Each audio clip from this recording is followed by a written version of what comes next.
頭先來看大學分科測驗是今仔日甲明仔載咧舉行，有3萬多人來報名。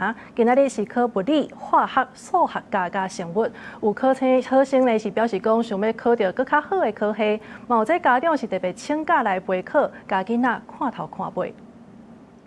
萬芳高中旗開得勝。學校老師甲家長一透早就來考場，替學生來3天加油。受到八位風颱影響，大學分科測驗延到這禮拜1，也個禮拜2。學生感覺講加2天通準備，想要爭取去較好的學校。沒有很高，就不太想去。目標有師大物理，就比較擅長吧。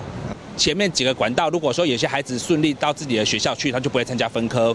那如果說有些孩子，他可能前面的管道還沒有順利錄取他要的學校，他的最後一拼就是這個分科測驗。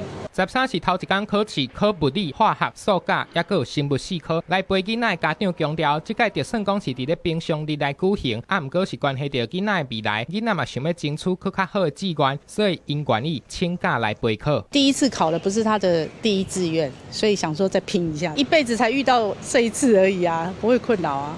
對啊，對啊，對啊，我們也沒在國外上班，所以還好。就有自己的步驟了，對，讓自己安排。那看一下那考場是怎麼樣，因為畢竟的話，因為分科考，畢竟也是蠻重要的。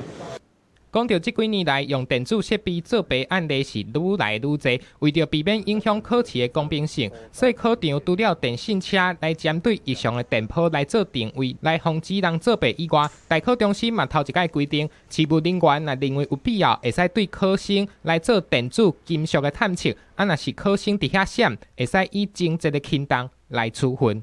監視員發現了，好，請他交出，他也就交出了，配合交出。這個部分我們就不需要，在這種情境下是不需要使用金屬探測器。大考中心強調，配合分科延期，一切的作業攏會對咧延後。成績公布改到8月初3，啊若登記分發志願改到8月初5至初8，啊若8月17會來放榜。記者綜合報道。